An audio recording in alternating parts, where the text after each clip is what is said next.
ये वीडियो हमारा फैक्ट और मिथ्स के ऊपर है। इसमें हम बात करेंगे क्रिप्टो करेंसीज के बारे में।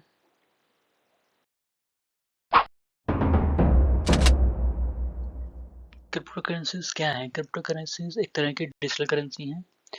करेंसी हम एक्सचेंज के लिए यूज करते हैं। कोई भी चीज खरीदना हो या कुछ बेचते हैं तो हमें जो मिलती है। पहले सबसे पहले बार्टर सिस्टम था। बार्टर सिस्टम में आप जो कुछ खरीदना होता है तो आप उसको किसी सामान के बदले एक्सचेंज करते थे।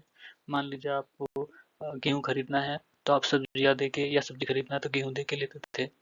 उसके बाद करेंसीज का चलन आया। कॉइन्स, पहले पंचमार्क कॉइन्स थे, बाद में कॉइन्स को मिंट करना शुरू हुआ, फिर पेपर करेंसीज बनी। अभी कॉइन्स और नोट्स दोनों चलते हैं, लीगल टेंडर जिनको कहा जाता है। अब फिर नया चलन आया है डिजिटल करेंसी का। हालांकि किसी कंट्री ने अभी अप्रूव नहीं किया है डिजिटल करेंसी, मतलब उनकी जो legal tender, except El Salvador. तो अभी जो ये मार्केट में चल रहे हैं ये सब प्राइवेट करेंसीज हैं, बिटकॉइन या इथीरियम और कई सारे। बिटकॉइन सबसे ज़्यादा है कैपिटलाइजेशन के उसमें देखा जाए तो सबसे ज़्यादा वैल्यू बिटकॉइन की है अभी।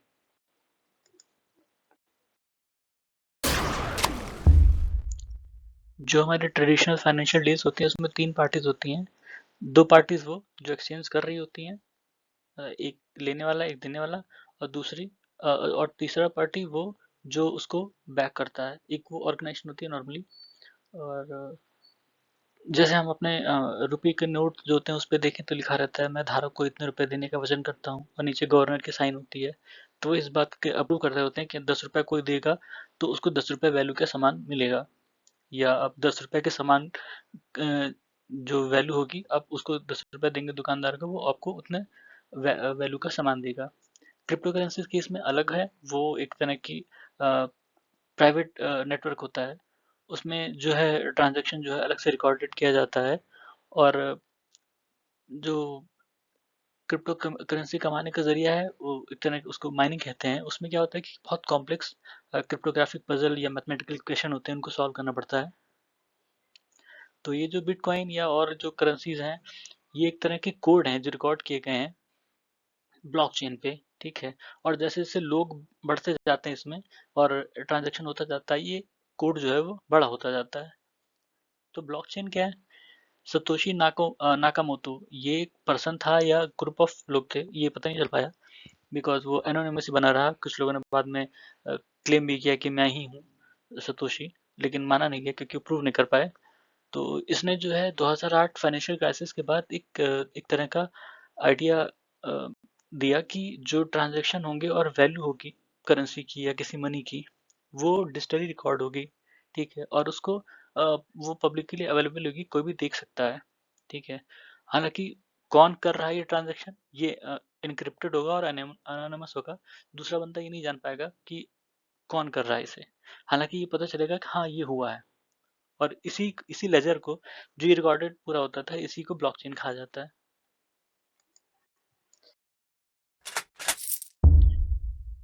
क्योंकि ये जो क्रिप्टो करेंसीज होती हैं ये काफ़ी वॉलाटाइल होती हैं। इनकी वैल्यू बहुत तेज बढ़ती और घटती है। कल की न्यूज़ है कि 8 पॉइंट समथिंग का परसेंट का डिक्रीज हुआ है बिटकॉइन की वैल्यू में, और टोटल लॉस $1 ट्रिलियन से ऊपर है। अब सोचिए कितना कितना वॉलाटाइल है ये। तो कुछ ने कहा कि क्या कहते हैं, क्रिप्टो करेंसीज की जगह, मतलब जो ये प्राइवेट है, हम स्टेबल करेंसीज यूज कर सकते हैं, डिजिटल करेंसीज यूज कर सकते हैं जो फिएट मनी से बैक होंगे। ठीक है। फिएट मनी मतलब आपके डॉलर या फिर रुपया या फिर युआन वगैरह, पाउंड। ठीक है। जो हमारे लीगल टेंडर होते हैं ये रुपए वगैरह, ठीक है, वो भी फॉरेक्स एक्सचेंज रिजर्व से बैक होते हैं जो आरबीआई मेंटेन करती है। फॉरेक्स एक्सचेंज रिजर्व में फॉरेन करेंसीज आती हैं, मेनली डॉलर और गोल्ड होता है, और एसडीआर जो आईएमएफ देती है, स्पेशल ड्राइंग राइट्स। ठीक है, वो रहता है। ठीक है।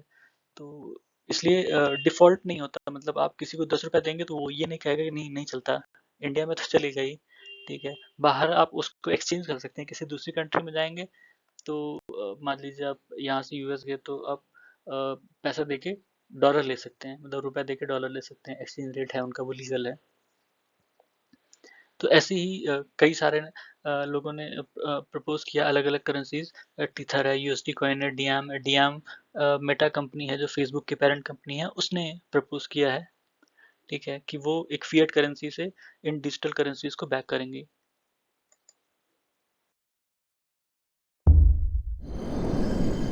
क्रिप्टो करेंसीज कैसे खरीदी जाती हैं? इसके दो तरीके हैं।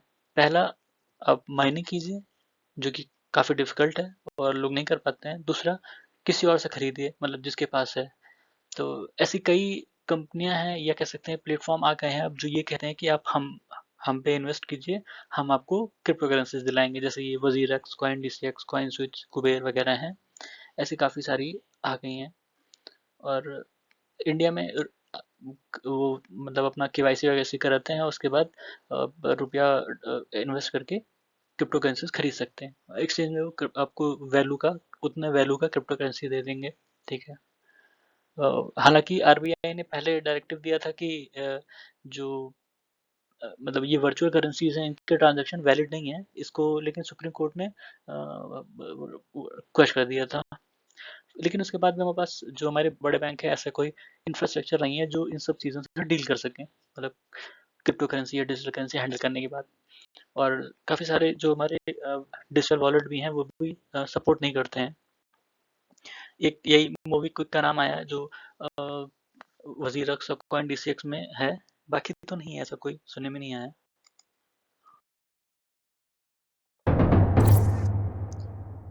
क्रिप्टो करेंसीज कैसे रेगुलेट होती हैं? अभी इस पे कोई आम धारणा या आम विचार नहीं है किसी कंट्री का, हर कंट्री में अलग अलग है।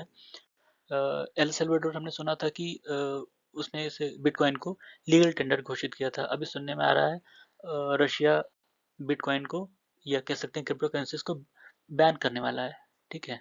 तो हर जगह अलग अलग राय है सबकी क्रिप्टो करेंसीज को लेके, और कोई आम राय नहीं है, ठीक है। तो कुछ ने बैन किया है, कुछ रेगुलेट कर रहे हैं, कुछ कुछ इसको एज ए एसेट ट्रीट करने की कोशिश कर रहे हैं।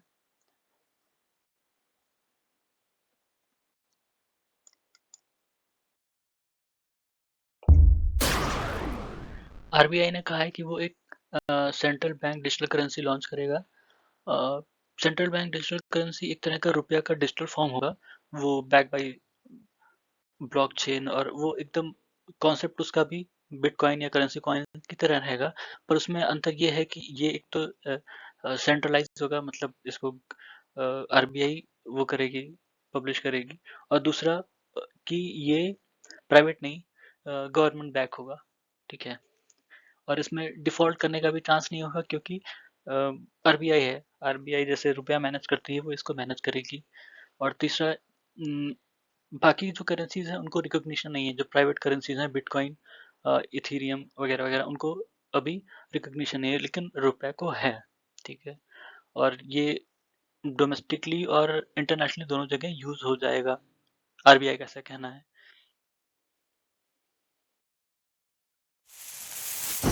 कनाडा में इसको एक डिजिटल रिप्रेजेंटेशन ऑफ वैल्यू माना जा रहा है, इसको हालांकि उन्होंने फिएट करेंसी नहीं माना है। इसराइल में इसको एक तरह से फाइनेंशियल एसेट माना है, और जर्मनी में इसे फाइनेंशियल इंस्ट्रूमेंट माना है। तो अलग अलग कंट्रीज इसको अलग अलग तरीके से हैंडल कर रही हैं, मतलब किसी ने अभी तक इसको ऐसा लीगल टेंडर एल सल्वाडोर के अलावा नहीं बनाया है। यूनाइटेड किंगडम ने भी इसको लीगल टेंडर नहीं माना है, लेकिन उन्होंने माना कि ये एक तरह का इन्वेस्टमेंट और पेमेंट मैकेनिज्म है। और यूनाइटेड स्टेट्स में इसको रेगुलेट करने की बात हुई है, लेकिन इसको लीगल टेंडर नहीं माना है, ठीक है। और थाईलैंड में तो जो भी डिजिटल एसेट हैं उनको लाइसेंस की जरूरत पड़ेगी उनके हिसाब से।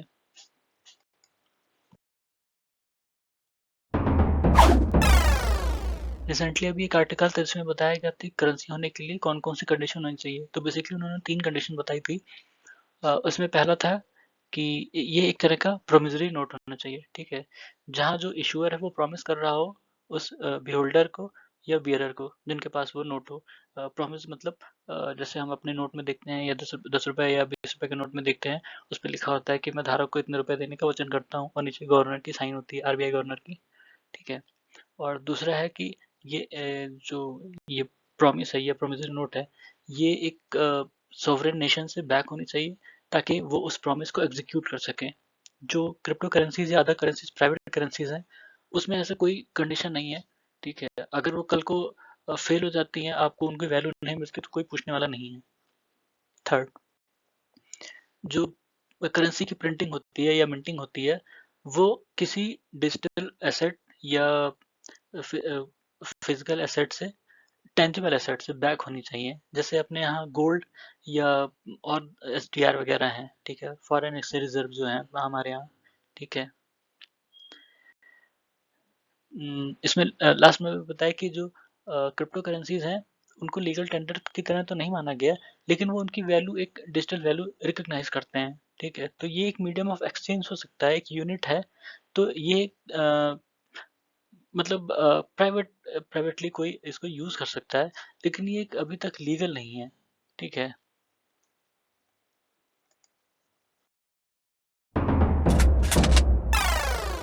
तो क्या ये क्रिप्टो करेंसीज एसेट की तरह मान सकते हैं? उसमें बताया गया कि अगर कोई चीज एसेट है तो वह टेंजिबल होता है, ठीक है। उसकी जो इमीडिएट यूटिलिटी वो शायद इनटेंजिबल हो, लेकिन जो उसके बेनिफिट होंगे वो टेंजिबल होंगे। क्रिप्टो करेंसीज में ऐसा कुछ भी नहीं है, वो जस्ट एक गेमिंग पॉइंट की तरह है। वो चाहे आप बिटकॉइन मान लीजिए, लाइट कॉइन लीजिए, इथीरियम मान लीजिए, कोई भी जो है ये एक तरह की गेमिंग पॉइंट है, ठीक है। लोग ये भी कहते हैं कि अरे इसमें ब्लॉकचेन टेक्नोलॉजी यूज है। तो ब्लॉकचेन टेक्नोलॉजी सिर्फ एक तरह का लेजर मेंटेन करने का है, ठीक है।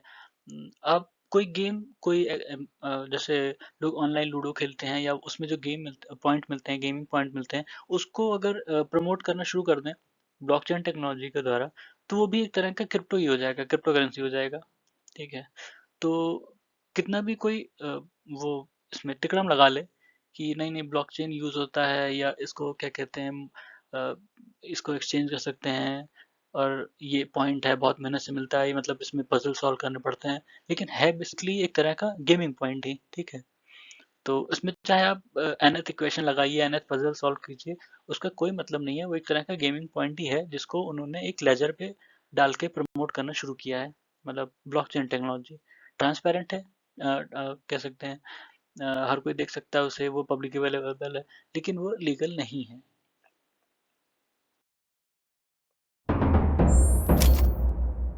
तो ये रुपए में कैसे बेचे जाते हैं?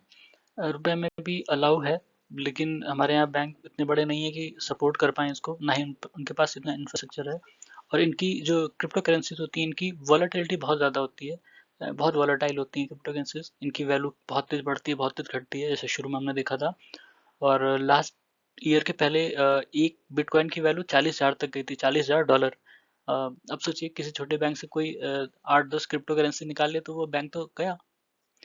और जो क्रिप्टो प्रमोटर्स हैं, वो एक तरह से कई बार फ्रॉड करते हैं। फ्रॉड मतलब वो आपको कोई चीज़ ऑफर नहीं कर रहे हैं, वो आपको कहते हैं कि ये गेम है, आप इसको सॉल्व कीजिए, इसमें आपको पॉइंट मिलेंगे जो कि कोई क्रिप्टो करेंसी होगा, रैंडम एक्स वाई जेड, ठीक है। और उनकी कोई वैल्यू नहीं है, लेकिन लोग ये सोचते हैं कि हाँ कल को ये मान लीजिए मोनेटाइज होगा या डॉलर से पैक हो जाएगा, ये क्रिप्टो करेंसी मानो बिटकॉइन जो बड़े जो ज़्यादा फेमस हैं उनसे वो हो जाएगा। पर जब तक ये क्रिप्टो करेंसीज किसी फिएट मनी से बैक नहीं है, तब तक इनकी कोई वैल्यू नहीं, कोई मतलब नहीं है। इसका इस्तेमाल कई बार जो ड्रग सिंडिकेट हैं उन्होंने भी किया है, और और इससे वो सामान खरीदते हैं या पैसे इकट्ठा करते हैं, पता नहीं चलता, ठीक है।